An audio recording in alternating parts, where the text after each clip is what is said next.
Hello, my name is Navigator, and in today's video we're going to be taking a look at the WWE Knuckle Crunchers The Rock figure. I'm not going to go into a whole ordeal about these figures and why I'm collecting them. If you are curious, go check out some of my other reviews of these figures, I've said it like 8 times today doing these videos, so we're just going to get into this unboxing very briefly. These are these like new 3 3/4-ish inches figures that WWE has been producing, and for some reason they're appealing to me. Mainly it's the head sculpts. I think the body is very cartoony, but the head sculpts are pretty accurate and pretty realistic. So with that being said, let's get them out of the packaging. We'll take a look at the figure and the accessories. So yeah, all of these figures do come with one accessory, and that can vary from a table or a chair or a guardrail or a trash can. And in our case, we do have a guardrail. I'm curious if it's just 1 or 2. Oh, it is 2. Okay, that's even better because I do have the ring, and I thought it'd be kind of nice to have 2 of these and then almost make like, I can kind of put them side by side and have like a little entryway to the stage. That'd be kind of, or not the stage, the ring. What am I saying here? But yeah, and the other thing too is these accessories are identical to things you would get with regular WWE Elite figures, like the tables and the chairs. They all work the same way, they're just scaled a little bit smaller, which is not bad because maybe you could use those for like, I don't know, like a tiny little table for your, I don't know, like Hornswoggle's table, something like that. But the accessories are pretty cool because they're not super cartoony, not super kiddie. They're very much like the regular chairs and tables that we get. So let's get The Rock out of here and we can take a look at him. Pretty easy to unbox, not a whole lot going on. They're not tethered down or anything, so that's pretty cool. Really quickly, these guardrails, I'll just show you one. They do split in half. Pretty straightforward. They're just silver, not a whole lot of detail. There's a little bit of curve in the middle if you want to put somebody's head through there, I guess.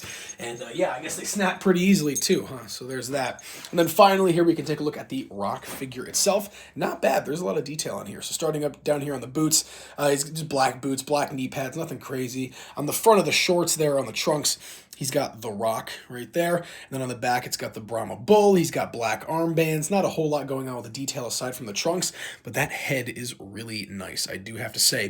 Throwback to the 90s Rock, of course, he had hair. So there you go. And I cannot wait for the Stone Cold, and I can have these two kind of facing off. And I'm very curious. It seems like what they're doing is they're kind of having a mix of like WWE legends and the newer superstars. And I'm very curious. Like, it would be awesome to have like a, I don't know, like a Hulk Hogan down the line, or like Andre the Giant. I'm trying to think like who else. Shawn Michaels, Bret Hart, stuff like that. Those would be really, really cool to see like this. If you were curious though, the articulation they do have 6 points. He's got the head that moves, the torso that moves, or I guess the waist, the arms go all the way around 360, and you can move those really, pretty freely. It's a ball joint there. Same joint as the Elite, and then the legs, they go 360, although they don't really go, like if you move it up, it's not going to go straight, it's going to go to the side like that. That is a little bit of a bummer, but it's not the worst.